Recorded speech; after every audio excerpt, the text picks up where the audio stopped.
Hey, friends, welcome aboard. We're back. It's another Thursday live edition of Syracuse Sports. You got Brent Axe. You got Chris Carlson. Anybody got $50 million they want to send to Syracuse University? They're looking for it, Chris. They'll have it soon. Syracuse will have it soon, right? Yes. Do you take Venmo? Anybody got some Bitcoin they want to sell out there? Or so we'll get into that. Big announcement today from Syracuse as they are seeking $50 million. In my Dr. Evil voice, $50 million. We've got some important roles in college sports, which that money will help fund that Syracuse is looking for. And we got some terrific questions from our Syracuse Sports Insiders. And being a Syracuse Sports Insider means you can text me directly anytime during games, after games, before games. Your questions, comments, thoughts, opinions. Just want to shoot the breeze, talk some SU sports, whatever the case may be. Being a Syracuse Sports Insider means you get to do that directly with me. It's just $3.99 a month to be a Syracuse Sports Insider, and you could try it free for 2 weeks as well. And, Chris, they get exclusive news. They get news first, including, now, nothing against you, Chris, but you're the second most exciting person I've talked to today because I just got off a Zoom a short while ago with Lala Anthony, mother of Kiyan Anthony, and, of course, worldwide superstar. So, I will proudly take runner-up in that competition. You are a far down the list silver medal in big that gap. Conversation. Big gap there. Big gap.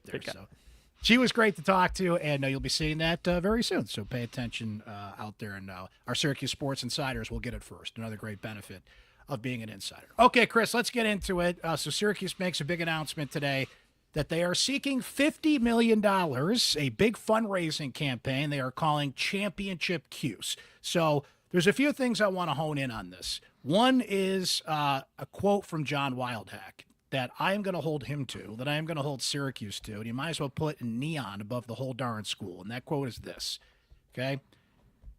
In this new era of college athletics, it is abundantly clear that winning programs will be the ones that galvanize the support of their campuses, fan bases, and communities. So John stated a lot of obvious things, Chris. You want to build championship programs and winning teams, and that's what, to use that word, good word, galvanize.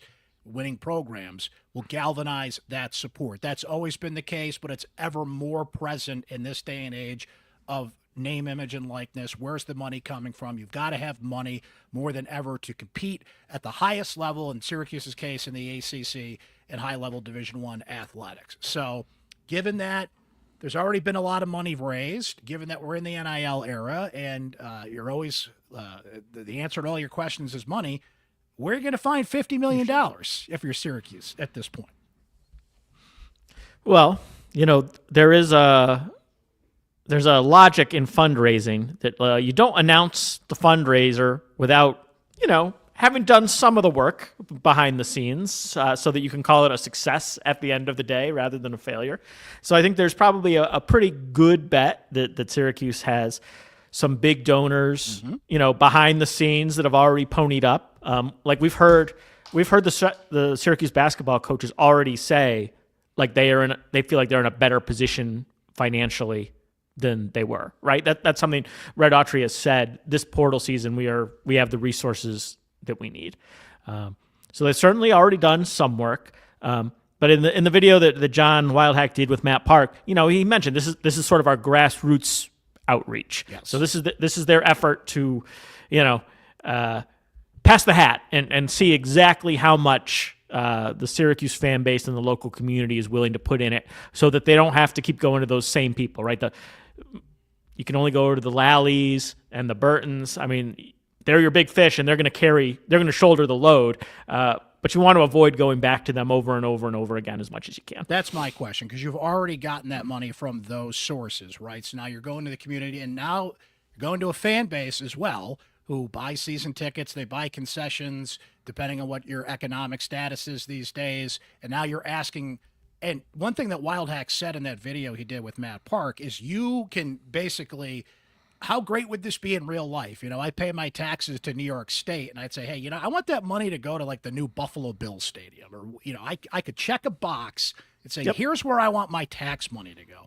Well, in this case, that's what John Wildhack said. That is the benefit. Yep. That's the benefit. You donate X amount of dollars and you want that to go to football or you want that to go to volleyball. That's where it is going to go, right? So I'm curious because it depends. And it is tax deductible, right? And it's tax deductible. Previously, when you donated to NIL, it was just like coming out of your pocket. Now, if you're well off, if you do have money, like you can get a tax deduction for helping the Syracuse football program. And That's nice. I wonder.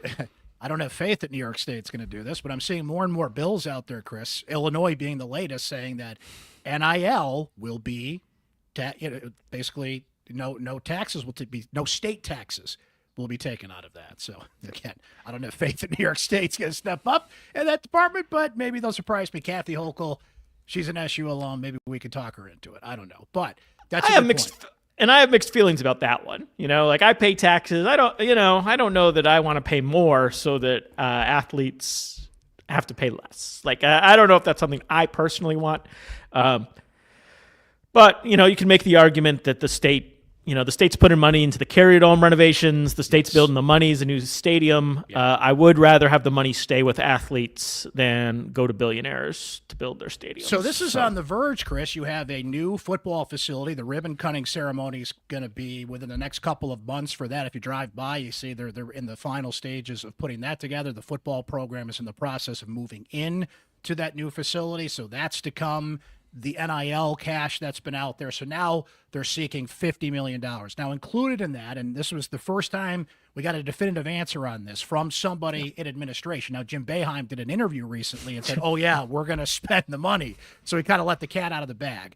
But he's known to do that. Jim's known to say things. Jim operates, he goes to the beat of his own drummer, as we say.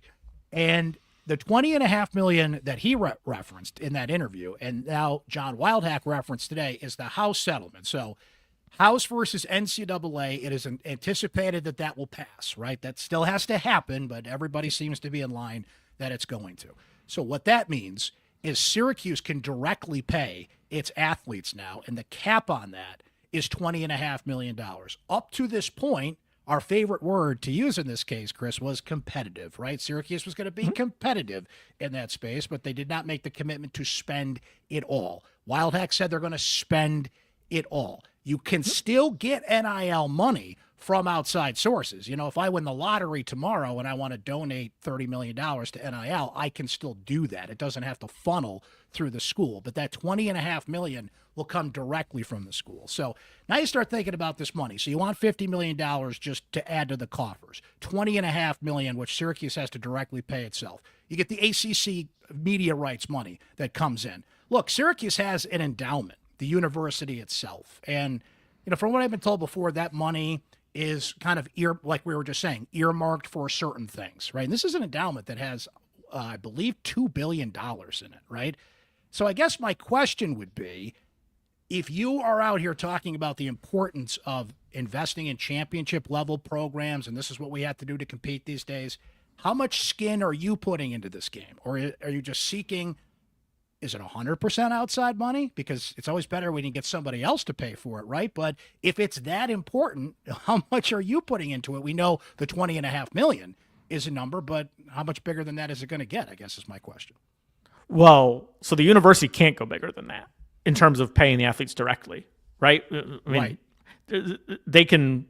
The university can still pay coaches as much as they want. It can still pay staff as much as they want. It can make those investments. That's what I mean. Outside of the NIL money, okay? So this is this important for all things considered to build championship level programs. How much of that money are you putting in beyond just that little NIL window? Sorry if I didn't ask that clearly enough. Yeah. Nope, that makes sense. Right? Those are all questions we'll find out, right? If Fran Brown has another couple years the way that he's having, do they pay up to keep him around? We don't know Adrian Autry's salary.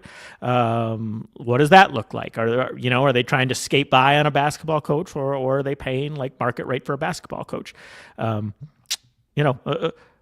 All those are good questions. But if I'm a Syracuse fan, I am inspired by the fact that they are going to the $20.5 million, because like Syracuse mentioned, some schools aren't, and most in the Power Four will. because you just can't sell your fan base that you're trying to compete if you're not in for the maximum. But like there might be some schools like Boston College, Wake Forest, some of the Big 12 schools, are they going to be in? Houston, I think, was like $18 million. So they are below that $20.5 million threshold. So I do think it is like Syracuse saying that they're in for the maximum today makes me feel good if I'm a Syracuse fan. I think all your concerns, all the things you raise are legitimate, but I do think this is a positive sort of message rather than a negative today.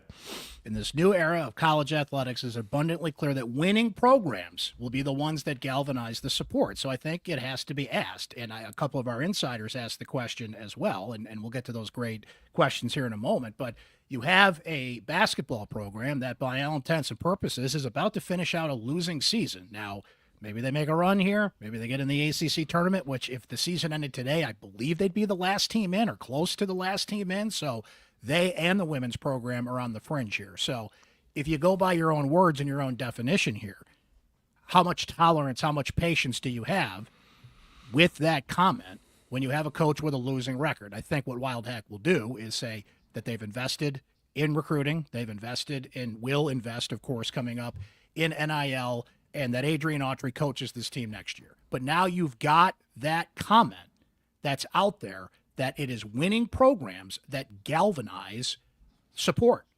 So I credit Wildhack for acknowledging that. It sounds obvious to acknowledge that, but to say that word and to inspire and to give money and to get people to jump in the pool here. So you're going to have a basketball team that's going to finish with a losing record. That's going to put a dent in that statement, right? So, and that's one of the big horses that we're talking about here, Chris. We're talking about football. We're talking about men's basketball, and to a certain extent, some other programs that have had success at Syracuse. I know they're talking about all 20 programs, but this is really about 2 or 3 at the end of the day.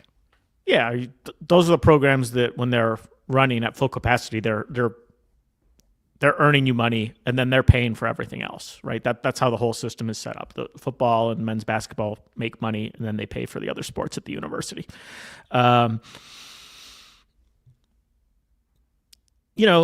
Like you mentioned, the argument I think is going to be that, right? The argument seems to be that Syracuse was slow to the NIL game, that Adrian Autry was working at a deficit last year in terms of what his NIL capabilities were, but that over the past year, Syracuse fans have gotten the message. They've raised the money to where it needs to be competitive, and that this $20.5 million is going to create a more even playing field for the Syracuse men's basketball program in the NIL game. Which is fair. Yeah. Right. That is the company line. And I do think the Adrian Autry argument intrigues me, because on the one hand, like if you ask me, was he given the tools to meet the Syracuse basketball standard, to be a top 25 team, to be like what we think? No. He was not given enough where that is a fair expectation. So was he given a fair chance to succeed at his job? If that was your standard, no. But he has also done. There hasn't been anything much inspiring that has happened, right? Like I'm when he has that money, am I convinced that he is going to meet that standard? And do I want to make a move based on that? Right? That's where two sides might have very reasonable arguments right now, and I get them both. Like you hire a guy, you should give that person a realistic chance at succeeding on their job. But boy, like you have to look really hard for reasons to think it's going to work. Chris, you can give a chef better ingredients. It doesn't mean they're going to make a better meal, right? Like I consider myself a pretty good cook. I can't bake for the life of me, right? But this past weekend, I actually really took the time. I took half the day, really made an effort to make what I thought was a pretty good cake. And my wife, who's the toughest critic of them all, especially when it comes to dessert, looked at me after I made that cake and said, you know what? Yeah, like this is actually probably the best cake you ever made. Now that took me like 20 freaking years to do that, right? Sure. So what we can fairly say is that Autry has a general manager, and that'll kind of transition into our next topic here, and more resources at his disposal now than they did a year ago. They are much better prepared to bake the cake this year than they were a year ago. Still doesn't mean you'll make a great cake. Still doesn't mean you can outbid some of the other programs that got ahead of you. And you're going to But you might have a chance to bake a good cake instead of using rotten eggs. That's exactly right. They have the right ingredients now. But baking is such a finite process. This is a little more messy in this case, right? So you've got to get those players, and money's important, and they have that in their back pocket. But do you want to come make $2 million at Syracuse, but potentially be on a losing team? Like, maybe some players don't care about that. Certainly, and one of our questions deals with this, Chris, so I'll save it for then. But it's amazing they've been able to get the recruits in that they have, and some interest from some players in the portal, considering that, Syracuse hasn't been ranked since December of 2018, haven't been in the tournament in the last 4 years. They still have a profile. They're still certainly on television a lot and all the things that you would want as a high-level Division I basketball player. But, at some point you want to win. At some point you do want to go to that tournament. That's still important. And money's nice, but, if you're Eddie Lampkin and you got, $500K in your back pocket on a team that goes, 11-19. I mean, it's a nice trade-off. I'd rather have that than not. But you still are going to lose in some conversations to programs that can give you the money and get you to the Final Four and get you to the tournament. So they got better ingredients. Let's see them bake the cake now, right? And now there could be upwards of $50 million, not just for basketball, but in the pool overall for Syracuse to go out there and use. Well, when you're thinking about what you do like about the Syracuse basketball program, right? Right now, the biggest strength is that recruiting class, right? That's and the way that Adrian Autry has recruited over 2 years. Donnie Freeman, also a good get, right? NBA prospect. Elijah Moore, a good bet. And the hope is that we know he can recruit high school athletes. The hope would be that he can also recruit transfer portal athletes if he's on an even playing field financially. And I think I can believe that, right? Like, yes. I think recruiting translates, and if he's in the same conversation money-wise as other coaches, the recruiting capabilities, are gonna work. I think, I think I buy that when I'm looking for positives. You know what, Chris? It's interesting, though, because Rick Pitino was just quoted recently as saying, we're not looking at high school athletes. I've got to replace Kadari Richmond, who they paid over $1 million. I got to replace, I forget the names off the top of my head that he also mentioned, but they're not even looking at high school guys, which, I don't know. Cooper Flagg was a high school player, but couldn't do it both ways. But guess what? Rutgers had 2 of the highest rated players in the country. That didn't work. So what Syracuse has to do is find the happy medium. You have 2 top 40 prospects in Kiyan Anthony and Sadiq White coming in, but you have to combine that and make a splash in the portal and get, as Alan Griffin would say, your Kyle McCord. So at least it appears they have better resources to do that now. But I thought, and that is why the test is the transfer portal. Is yes. If the recruiting carries over to the transfer portal, because Pitino's right. Like it's really hard to win recruiting high school kids. But those high school kids have to go somewhere. Like, you have this whole crop of really good high school players, so they just go to, where they can go. They can go play for Jerry McNamara at Siena for a couple of years. And then Syracuse will swoop in and take them, right? But is that what we're talking about here? If all these high-level programs aren't even looking at high school kids, they got to go somewhere. So essentially they go into what is going to be the minor league of college basketball, and all the big boys spending the big money will scout you. Alex Klein will identify you at, Colgate and be like, why don't you come up to Syracuse, and we'll pay a little bit more money and you can contribute to a better program. And even that, Chris, that's what they did this year. Jaquan Carlos came from Hofstra, and Lucas Taylor came from Georgia State, and Jair Davis came from Delaware, right? Like, that's the pool you dipped into this year. Eddie Lampkin was the only high-level Power 5, Power 6 conference player that Syracuse got, and there's only so many of those to go around, right? I mean, there's literally over 1,000 kids in the portal every year, but only so many of them check every box that a program like Syracuse would have the standards to want. Yeah, that is going to be the challenge. Is while your NIL is better, how many big name recruits is that going to let you get a year? And then are you identifying the right guys, from that more accessible pool, the mid-major guys that are moving up? Because they didn't identify the right guys last year, obviously, or it just hasn't come together. So if you got some old baseball cards you want to sell and donate to Syracuse, I'm sure they would be very appreciative of that. Chris, this week kind of fits into the conversation we were having that Nate McNeil, general manager for Syracuse football, is moving on. He's actually going back to Illinois. He's from Chicago, had worked with Illinois. He's going to go back there. So that opens up what has become a pretty important position in the world of college sports for Syracuse football. Syracuse basketball, as we mentioned, well in line. Alex Klein, we've heard that name a lot, and he is ready to strike here once the portal opens, and the assistance he has in recruiting and just everything a general manager does. And I just wanted to focus on that. And John Wildhack mentioned in his interview with Matt Park about the fundraising campaign that they're going to hire a general manager for women's basketball. So I'm sure Coach Jack is very happy about that. She's been pretty open about the need for NIL money, and she's been pretty outspoken about the support the program gets, or in some cases doesn't get, right? Yeah, the GM is still going to need some money on the exactly. On the women's side. Like, you need the ingredients, baby. You still need the ingredients. You can have a title all you want. You still need some ingredients to bake that cake. So all good. But I think what we're seeing here is, I guess, where do you put the general manager in college sports in the hierarchy of importance? Boy.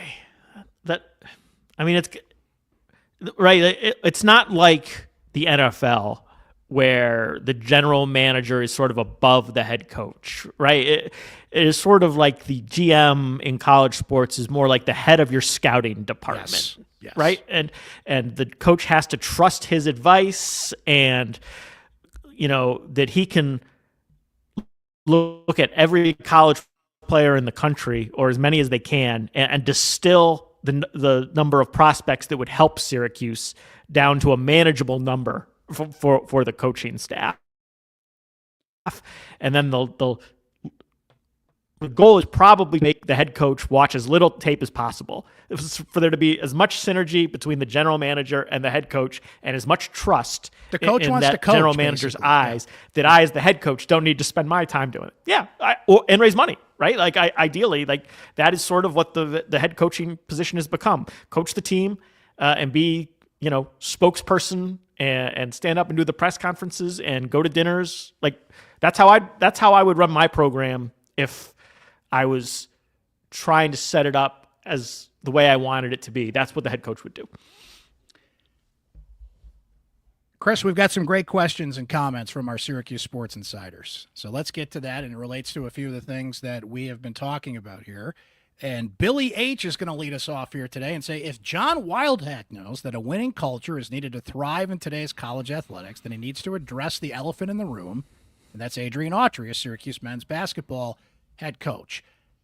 I think he kind of did, in a sense, and the quote that I put up on the screen earlier, and I'll put it up there again just for the sake of it, it's abundantly clear that winning programs will be the ones that galvanize the support of their campuses, fan bases, and communities, right? But look, in his own way, Wildhack did put a mandate in place for Dino Babers towards the end, the number of wins that he would want to see Syracuse have going forward.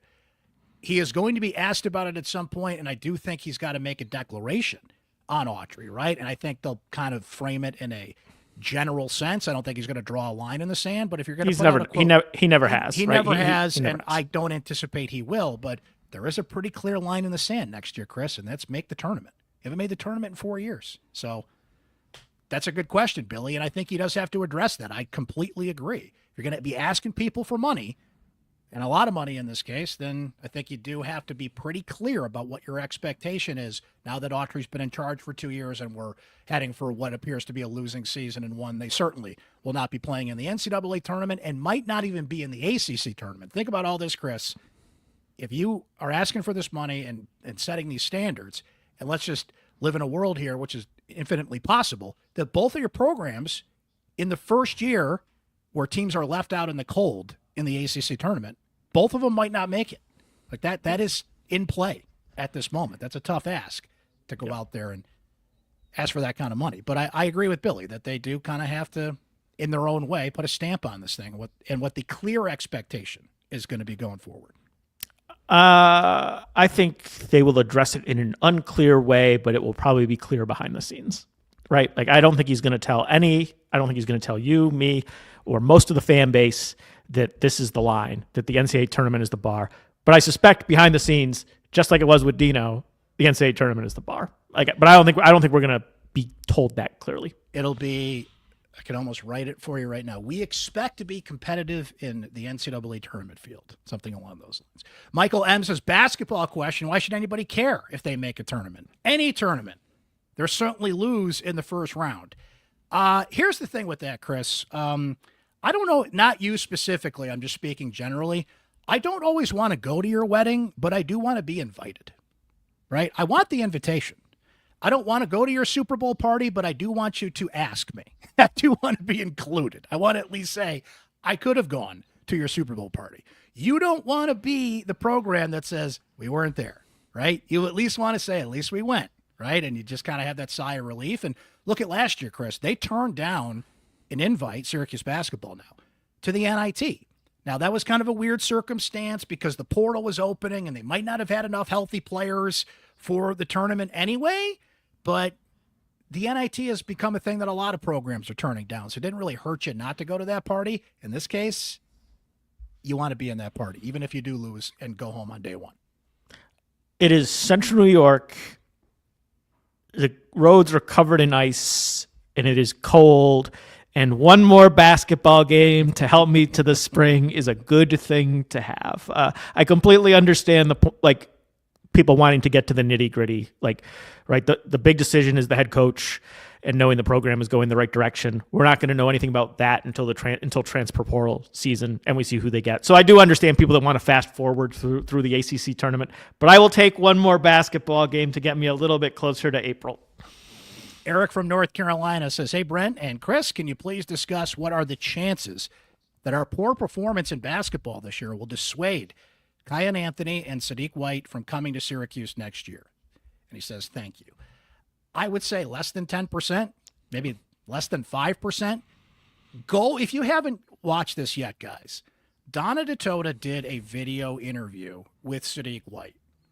Go watch that thing, and if you come away from that with the impression that that guy doesn't want to go to Syracuse, like you're living in an alternate universe. He is excited about Syracuse. He's excited specifically to come here to play for Adrian Autry and everything that comes with that. I would be stunned if he's not here next year. And it's the same thing with and then there's the son of the all-time great whose legacy is tied to the school, and it would look terrible if he went somewhere else. And he's not going anywhere else. The bottom would fall out if he all of a sudden went the other way on that. So no, they're in, they're coming, they're committed. You always have to leave a little crack in the window that something can happen, but it's a minute, way out of the box possibility. They will be here next year. So but at least we can assure you on that. But like Patino said, they're not saving your season. That's an entirely different question in and of itself, right? Of the expectations that should be put on those guys. But we'll save that for another time. From my guy Mark F., who says, from your sources, what kind of pressure, if any, from former players and donors is Wildhack under to make a basketball coaching change? Okay. Now, here's a second question that I want to add to this, Chris, but let's answer that one first. I'll let you go first on that one. I don't think very much, because I think they want their guy. They want to feel like they gave their guy a fair chance at the job. And for the reasons we mentioned earlier, it might not explain how bad this team is, right? They think they're middle of the pack in NIL, and they are not a middle of the pack team. So they're underperforming where they are financially. But he hasn't had enough financial support to, hit Syracuse standards. And I think, before they fire their guy, one of them, I think they want to know that he had a fair chance to do the job. That's what I'm hearing. There is certainly people that have money, that have donated, that have some influence, that want to see a change made, but nobody that I've heard that no ultimatums are coming down. Let me put it to you that way, right? Mark's second part of his question is, and how much influence does Jim Boeheim still have when it comes to a coaching hire, and should he? Now, per your framing of the question in terms of influence, look, if I'm John Wildhack and I got a Hall of Famer down the hallway, I'm going to go talk to him. I'm going to get his insight. And by the way, I'm paying him. Jim Boeheim is still technically an employee at Syracuse, right? So I'm not going to let that resource sit unused. but how much influence should he have on it? Less than 5%, right? Like, I don't want Jim Boeheim, and I don't think he would want to either. I don't want to put words in his mouth, but I don't think Jim Boeheim would want that put on his desk at this point. He's retired. He's over it. He'll always have an influence on the program.